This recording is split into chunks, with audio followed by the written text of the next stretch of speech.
arteries and narrow the opening. That's the lumen of the arteries.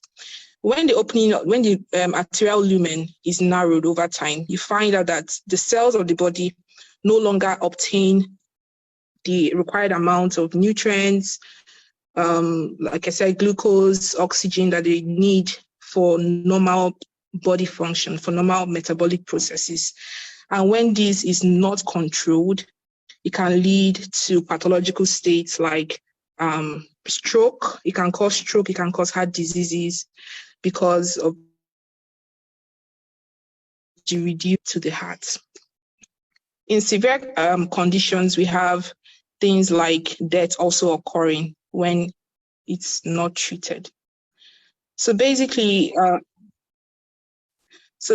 we have to understand that because we have two types of cholesterol, like I said, the good cholesterol and the bad cholesterol, we should strive to maintain high levels of the HDL. So high levels of HDL have to be found more in our body to allow for normal body function. So people who have things like stroke, people who have things like heart diseases, who suffer heart diseases, who suffer heart attack, are those people who unfortunately have higher levels of low density lipoprotein compared to the high density lipoprotein in the body. So the bad cholesterol can build up in the arteries, like I said, increasing the risk of heart diseases and causing stroke and other cardiac pathologies. So even though everybody has a predisposition, people are predisposed to having heart diseases if they don't maintain a healthy diet, if they don't exercise, if they don't try to balance how they eat, how the body takes in the cholesterol and everything. But more people, people of the black race, people who are older, that's older adults, people who are more than 50 years of age, are more predisposed to having cardiac pathology. So we actually encourage people to begin to eat healthy, to understand that it is necessary to maintain a healthy lifestyle. Also, things like social, economic, and genetic factors can all play important roles in cardiac pathologies. Now, talking about the prevalence of high cholesterol in the population, we have, like I mentioned, people who are older having more predisposition to coming down with cardiac pathologies as a result of high cholesterol in the body. But in the UK, we have that over time, studies have shown that men are more predisposed to having high levels of cholesterol in their body compared to women.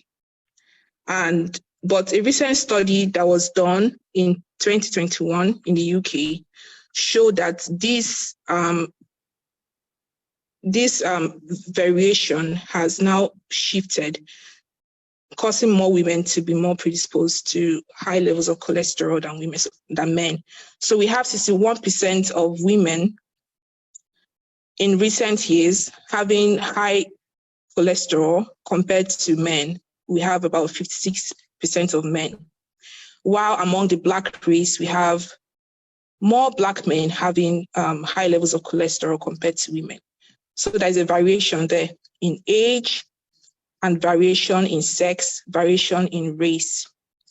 Also, we have things like lifestyle, people who don't maintain a healthy diet, people who don't exercise, people who are tending towards obesity and overweight people are more predisposed to having high levels of cholesterol in the body compared to people who try to eat healthy and people who exercise. Also, like I said, age and other behaviors like smoking, alcohol use, high alcohol use, people who don't try to balance the kind of stress that they allow their body to go through in their day-to-day life are more predisposed to living unhealthy lives that can lead them to having high levels of cholesterol. So basically, the risk factors are poor diet, high weight, increasing age, smoking and alcohol use, lack of activity, sedentary lifestyle, people who don't move as much as they should are more predisposed to having high levels of bad cholesterol in their body. So this is, you can see from the slide that we have a lot of pictures here showing you healthy food and unhealthy food examples. So fast food, eating food that is quick, quick on the go food, you just go into the restaurant and you're ordering sausages, you're ordering high carbohydrates, high fats diet and food compared to eating whole grains and healthy oils. You see that people who tend to maintain a healthy lifestyle, people who eat more of leafy vegetables, fruits, and healthy meats are less likely to develop cardiac pathologies from high cholesterol. Also, how do we cook? We see that people who don't, most people these days just don't cook in a way that allows the food to maintain its nutrients. Like, for example, people fry a lot, people use a lot of unhealthy oils, saturated fats, and all of that to cook compared to people in the population who tend to manage what they eat. So basically, we can see that even though the body requires cholesterol to function, even though cholesterol is required by every cell of the body to function optimally, the body still requires that only a healthy amount, only a healthy quantity is made available to eat.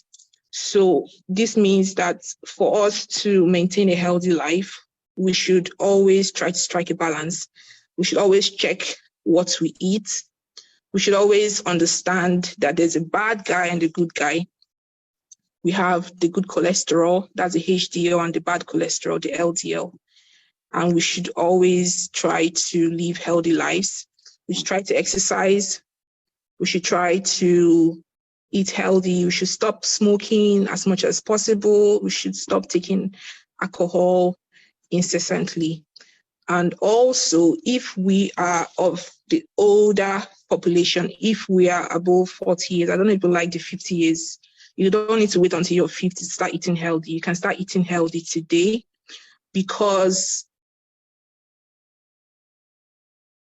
eating healthy is the best investment you can actually make for yourself and for your health. So basically, we've seen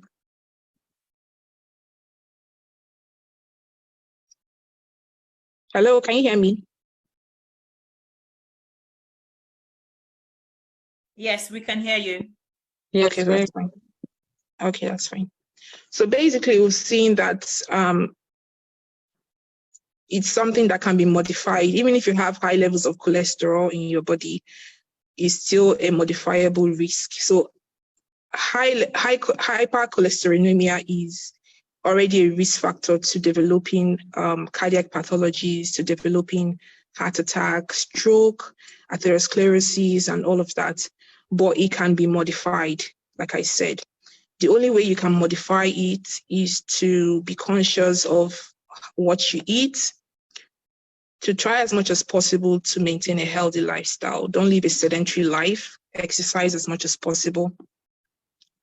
To also encourage you not to cook most of your food. Try and prepare your meals by yourself. That way, you're more conscious of how much you're frying your food. You're more conscious of how much vegetables you're eating. What kind of meat are you eating, instead of always going out to buy your food and all of that. And regular checks with your GP, your general practitioner, is also important. Some people don't even know. Some people have never checked their blood cholesterol, the blood level. They don't even know what it is. They don't know whether it's high. They don't know whether it's low. They have no idea. I think we should all have an idea of what these things are. You don't even really need to go to the and all of that. It's nice to know, just like the way you check your blood pressure, the way you check your blood glucose, you should also, from time to time, know what your blood level of cholesterol is. And that way you can be able to modify and strike a balance. So in summary, cholesterol is not the bad guy. The body cells actually require cholesterol to function. It's an essential fuel that the body needs, the body cells require to function. The only thing to take home here is that there are two types of cholesterol: the good cholesterol, that's the HDL, the high density lipoprotein. And then there's the bad cholesterol, the low density lipoprotein. And as much as possible, we should always ensure that the high density lipoprotein is always higher than the low density lipoprotein to maintain normal healthy lives. And also, you should also recognize that the low density lipoprotein is the one that is responsible for arterial clogging, that clogs arteries, leading to heart diseases, heart attack, and stroke, and even death in very severe cases. And the only way we can maintain a healthy life is to try to limit alcohol use, limit smoking, try to eat age-appropriate meals, try to maintain a healthy body weight, and to go for regular checkup with our GP. So I have a few questions I wanted to ask. So the first question would be, what are the types of cholesterol?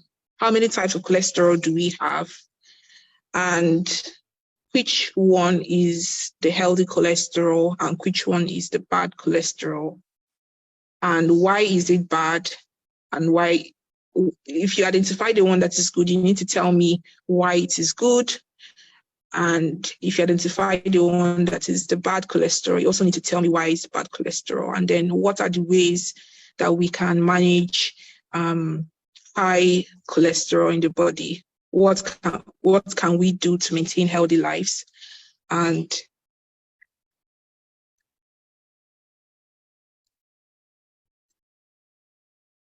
yeah, so basically that's that. Thank you very much.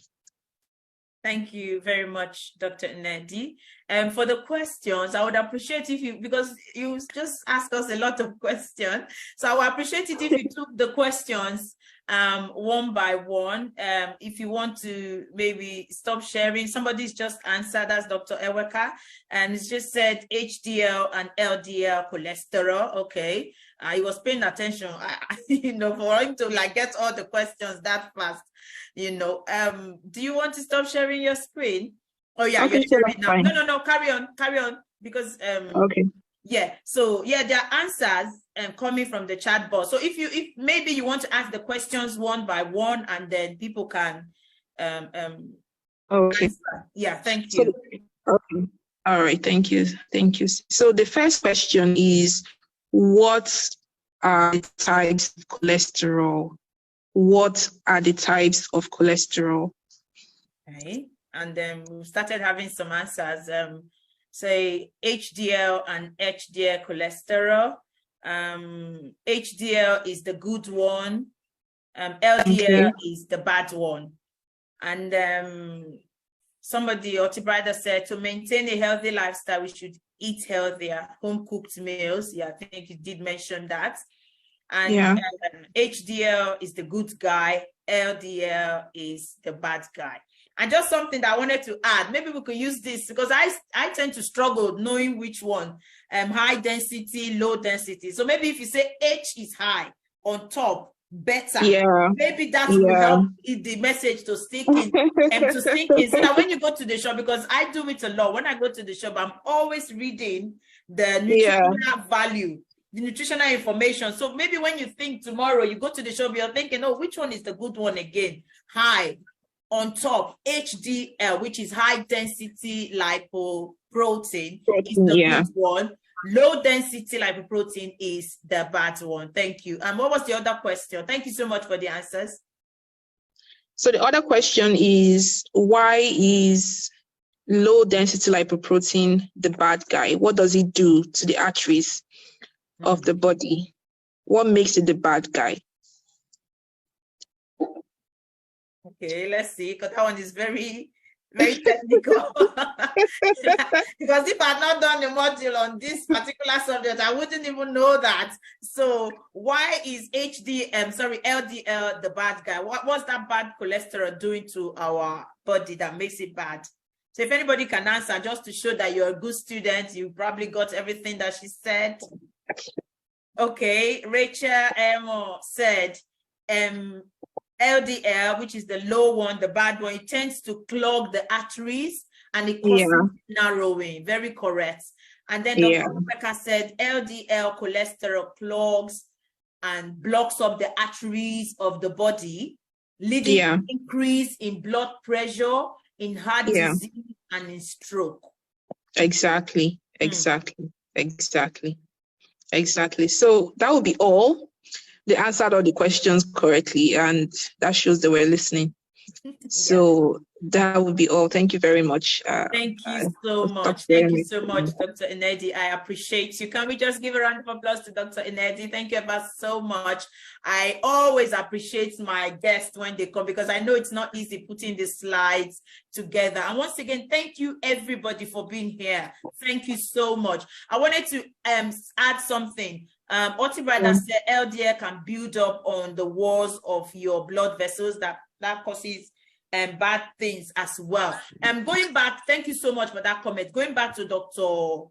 Eweka's comments I've seen. Let me go back now. Talking about it, let me go to the top. It was Dr. Eweka. LDL cholesterol clogs and blocks up the arteries of the body, leading to increase in blood pressure, heart disease, and stroke, which is what Dr.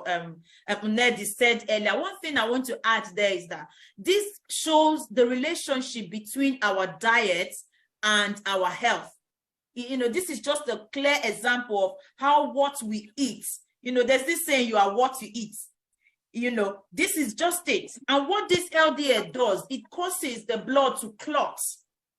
And when that blood clots, it damages the arterial vessels, making your blood pressure very high.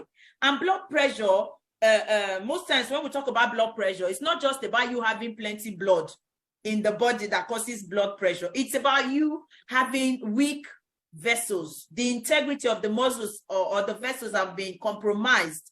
That is what causes high blood pressure. So these clots, the good cholesterol, when it's going through the body, it's not like I'm doing this one, my guests are more than able. I just wanted to explore that area more. The good cholesterol is able to go do what they've sent it to do, but the bad cholesterol is going to stick on the arteries.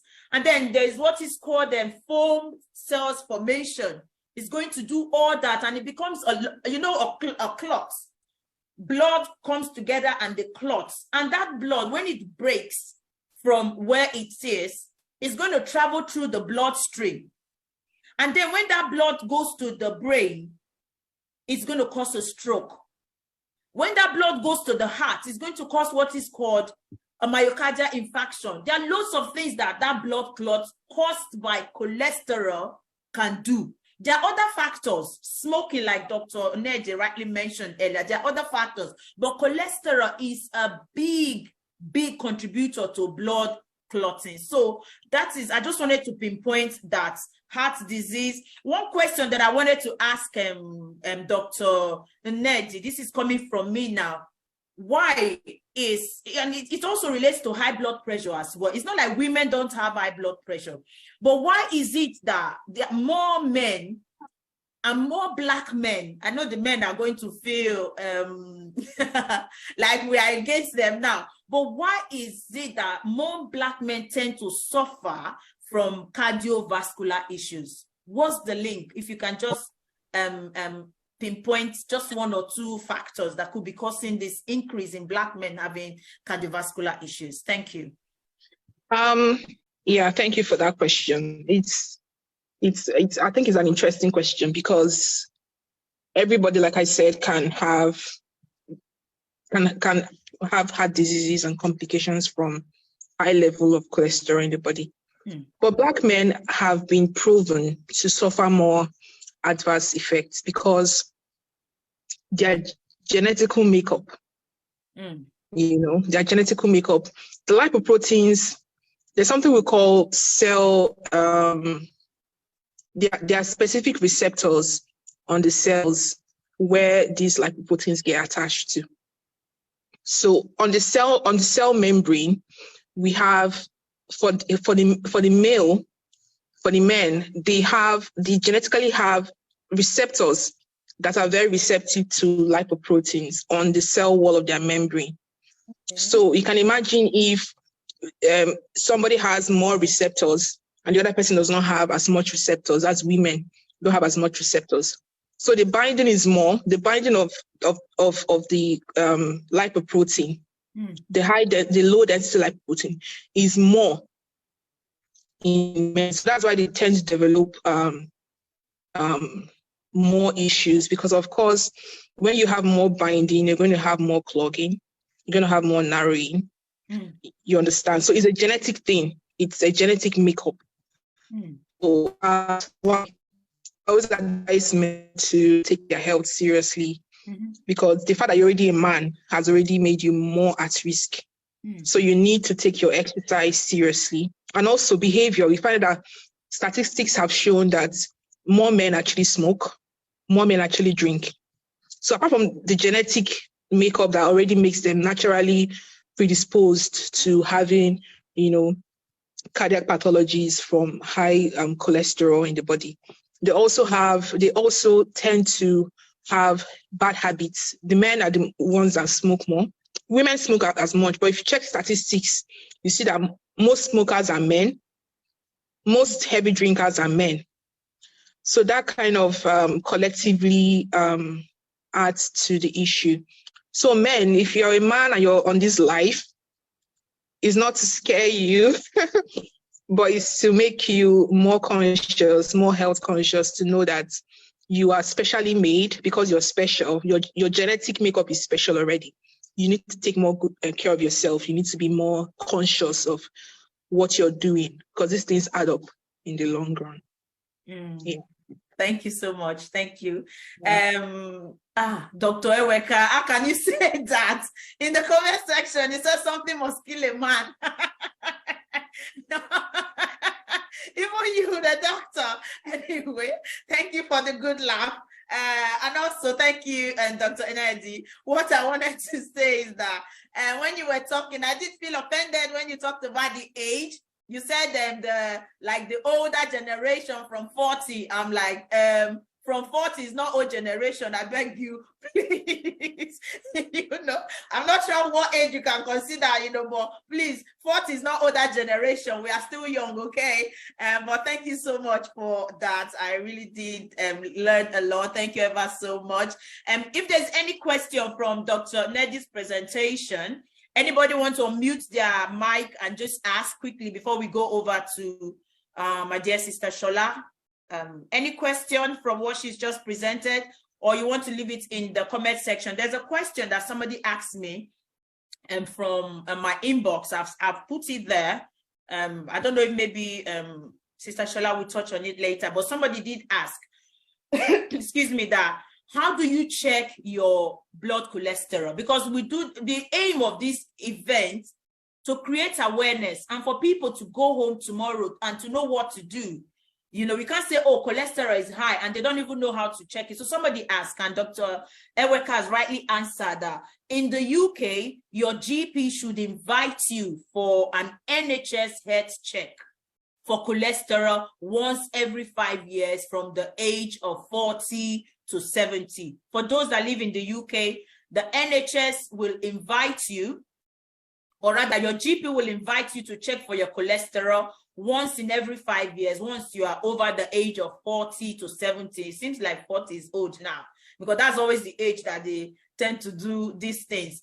And he said, I don't think you can check routinely before the age of 40. Again, this is why age does play a part in our body as well. The truth is, as we get older, things change.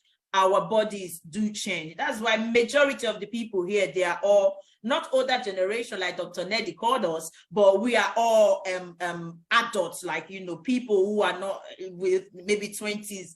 Again, majority, we do have some younger people here, but it's good that we know that the older we get, there are lots of changes that will be happening in our body, and the earlier we start doing things to like reduce or cushion the effect of that old age, the better for all of us. Thank you so much. And he did continue to say, in Nigeria, you can check it whenever you like. Just have your money with you. It costs about 5,000 to 7,000 for a full cholesterol profile. So Dr. Eweka, can you just tell us, in Nigeria, can you just go to the hospital and check it? How does it work? If you can unmute your mic, please. Dr. Eweka, are you there? Yeah, I'm here. Thank you very much. So how does it work? Can you go to your doctor and say, I want to check my cholesterol?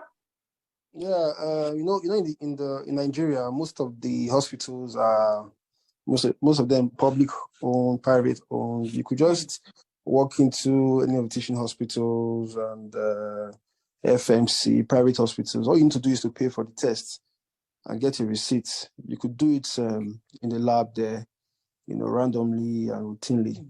You don't need to be called upon to do it. As long as you have your money with you, you know, everything is possible. Yeah, but here in the UK, things are quite regulated. You don't just do tests because of the fun of it, or you just want to do it. You have to have an indication, clinical indication for the test, because of the fact that they don't want to waste, you know, public funds, because everything's under insurance. So you need to have a pathology or an indication for that cholesterol test for you to have it. But you could do it in any hospital in Nigeria, to be fair. Yeah. Okay, thank you. Thank you so much. I think we'll still talk about that as we get on, about other ways that you can check your cholesterol. So I've got a question from my pastor. It says, is palm oil good or bad for you? I'm sure that the next speaker is going to, that's a question for you, Mas.